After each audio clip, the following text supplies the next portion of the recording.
നമസ്കാരം സുഹൃത്തുക്കളെ. കുറച്ച് വർഷങ്ങൾക്ക് മുമ്പ് കുമ്മനടി എന്നൊരു വാക്ക് സോഷ്യൽ മീഡിയയിൽ വലിയ വൈറലായി. പിന്നെ വിഷ്വൽ മീഡിയ പോലും ഈ വാക്ക് ഉപയോഗിക്കുന്നു. ഒടുവിൽ ഈ മലയാള പദത്തിൽ അങ്ങനെ ഒരു വാക്ക് കൂടി കൂട്ടിച്ചേർത്ത രീതിയായി പോയോ എന്ന് പോലും നമുക്കൊക്കെ സംശയം തോന്നി. കാരണം അത് അത്ര സാധാരണമായ രീതിയിൽ ആളുകൾ ഉപയോഗിക്കാൻ തുടങ്ങി. കുമ്മനടി എന്ന വാക്ക് ക്ഷണിക്കാത്ത കല്യാണത്തിനോ അല്ലെങ്കിൽ ക്ഷണിക്കപ്പെടാതെ എവിടെയെങ്കിലുമൊക്കെ ആരെങ്കിലുമൊക്കെ പോയാൽ ഉടനെ കുമ്മനടി എന്ന് പറഞ്ഞ് പരിഹസിക്കാൻ തുടങ്ങി. ഇതെങ്ങനെയാണ് വന്നത് എന്ന് നിങ്ങൾക്കറിയാമല്ലോ. ഞാൻ ഒന്നുകൂടി ഓർമ്മിപ്പിക്കാം. വർഷങ്ങൾക്ക് മുമ്പ് കൊച്ചിൻ മെട്രോ അതിൻ്റെ ഉദ്ഘാടന സമയത്ത് അന്ന് BJPയുടെ സംസ്ഥാന പ്രസിഡൻ്റായിരുന്നു കുമ്മനം രാജശേഖരൻ. അന്ന് നരേന്ദ്രമോദിയുടെ താല്പര്യപ്രകാരം അദ്ദേഹത്തെ കൂടി ക്ഷണിച്ച് പിണറായി വിജയനും ഒക്കെ ഇരിക്കുമ്പോൾ അദ്ദേഹം കൂടി ഈ മെട്രോയിൽ സഞ്ചരിക്കാൻ നരേന്ദ്രമോദിയുടെ കൂടെ ഉണ്ടായിരുന്നു. അന്ന് BJPയുടെ സംസ്ഥാന പ്രസിഡൻ്റാണ്.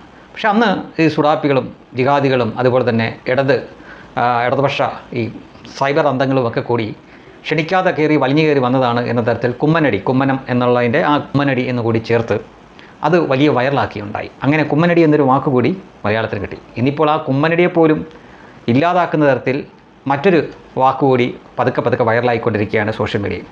ഒരു സൈഡിൽ അയ്യോ ഇത് ആരും കാണരുതേ, ആരും ഇത് പറഞ്ഞ് കളിയാക്കരുതേ, തങ്ങളുടെ സ്വന്തം പാണക്കാട് തങ്ങളാണ്, അതിനാൽ കളിയാക്കരുതേ, അയാൾ ഞങ്ങൾക്ക് ദൈവതുല്യനാണെന്നൊക്കെ പറഞ്ഞൊരു കൂട്ടരിങ്ങനെ പമ്മി ഇരിപ്പുണ്ട്. പക്ഷേ സംഖ്യകൾ വിടുമോ?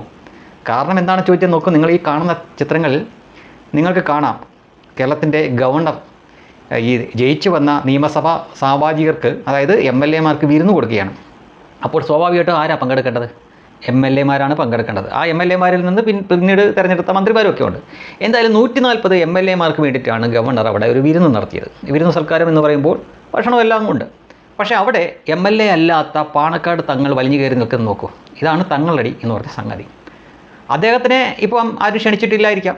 എന്തായാലും അദ്ദേഹത്തിന് വേണ്ടിയിട്ടുള്ള ഒരു വിരുന്നല്ല അത് MLA-മാർക്ക് വേണ്ടിയിട്ടുള്ള വിരുന്നാണ്. പാണക്കാട് തങ്ങൾ മുസ്ലിം ലീഗ് എന്ന പാർട്ടിയുടെ ഒരു പക്ഷേ പ്രസിഡൻറ്റോ അല്ലെങ്കിൽ അതിൻ്റെ എല്ലാമായിട്ടുള്ള ആളായിരിക്കാം. അതേപോലെ എത്രയോ പാർട്ടിയും എത്രയോ മുന്നണിയും ഈ കേരളത്തിലുണ്ട്. അവരുടെ ഒന്നും പാർട്ടിക്കാർ, അതായത് മറ്റ് പാർട്ടിയുടെ ജനറൽ സെക്രട്ടറിമാരോ പ്രസിഡന്റുമാരോ ഒന്നും ഇതിൽ പങ്കെടുത്തിട്ടില്ലല്ലോ. രാജീവ് ചന്ദ്രശേഖർ പ്രസിഡൻ്റാണ്, അദ്ദേഹം MLA കൂടിയാണ്, അതിനാൽ അദ്ദേഹത്തിന് പങ്കെടുക്കാം. പക്ഷേ പാണക്കാട് തങ്ങൾ MLA അല്ല, ഒരു പഞ്ചായത്ത് മെമ്പർ പോലുമല്ല. അപ്പോൾ ആ മനുഷ്യൻ എന്തിനാണ് ഇങ്ങനെ വലിഞ്ഞു കയറി ഇതിൻ്റെ ഇടയ്ക്ക് പോയി നിൽക്കുന്നത്? ഇപ്പോൾ വന്ന് ഈ കല്യാണത്തിനൊന്നും ആരും ക്ഷണിക്കാതെ കയറി ഫുഡോ വല്ലതും ഒക്കെ അടിക്കുന്നുണ്ടെങ്കിൽ ആളുകൾ പറഞ്ഞു തുടങ്ങിയിരിക്കുന്നു. ഇവിടെ ഏതെങ്കിലും തങ്ങൾമാരുണ്ടെങ്കിൽ ആരും അറിയാതെ നൈസായിട്ട് പുറത്തിറങ്ങി പൊക്കോ, കൂടുതൽ നാണം കെടണ്ട എന്ന തരത്തിൽ, അതിനൊരു തങ്ങളടി എന്ന തരത്തിലാണ് സോഷ്യൽ മീഡിയ ഇതിനെ ഇപ്പോൾ കളിയാക്കിക്കൊണ്ടിരിക്കുകയാണ്. പാണക്കാട് കുടുംബത്ത് പട്ടിണിയാണോ എന്ന് ചോദിക്കുന്ന ആളുകൾ വരെയുണ്ട്. അവിടെ കഴിക്കാനൊന്നും ഇല്ലാത്തതുകൊണ്ടാണോ ഈ വലിഞ്ഞു കയറി ഈ ഗവർണറുടെ ഔദ്യോഗിക വസതിയിൽ അല്ലെങ്കിൽ അദ്ദേഹം നടത്തിയ വിരുന്നിൽ വലിഞ്ഞു കയറി ഫുഡ് അടിക്കാൻ കയറിയതാണോ എന്ന തരത്തിൽ ചോദിക്കുന്നുണ്ട്.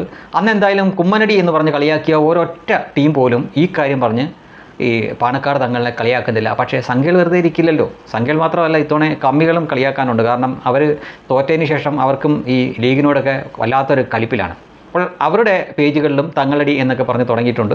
ഇത് ആദ്യ ദിവസങ്ങളിൽ വളരെ പതുക്കെയാണ് തുടങ്ങിയതെങ്കിൽ ഇപ്പോൾ അത് കൂടുതൽ ആളുകൾ പരസ്പരം അങ്ങോട്ടും ഇങ്ങോട്ടും പറഞ്ഞ് തങ്ങളടി എന്നൊരു വാക്ക് കൂടി കുമ്മനടിക്ക് ശേഷം മലയാളത്തിൽ ഹിറ്റായിക്കൊണ്ടിരിക്കുകയാണ്.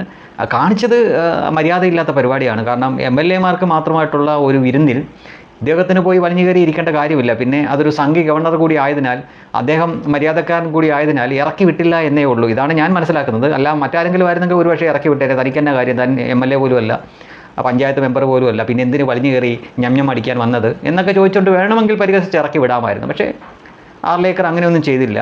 പക്ഷേ സോഷ്യൽ മീഡിയ വിടാൻ ഭാവമില്ല. തങ്ങളടി എന്നൊരു പുതിയ വാക്കുകൂടി മലയാളത്തിൽ അങ്ങനെ കിട്ടിയിരിക്കുകയാണ്. നമുക്കൊക്കെ പലർക്കും കാണും, വിളിക്കാത്ത കല്യാണത്തിന് അല്ലെങ്കിൽ വിളിക്കാത്ത കാര്യത്തിന് ഓസിന് പോയി ഫുഡ് അടിക്കുന്ന ഒരു ചങ്ക് നമുക്കും കാണും, ചിലർക്കും കാണും എന്ന തരത്തിലൊക്കെ ട്രോളുകളും മറ്റുമൊക്കെ നിരവധി വരുന്നുണ്ട്. അങ്ങനെ കത്തിക്കേറുകയാണ് തങ്ങളടി എന്ന വാക്കുകൂടി.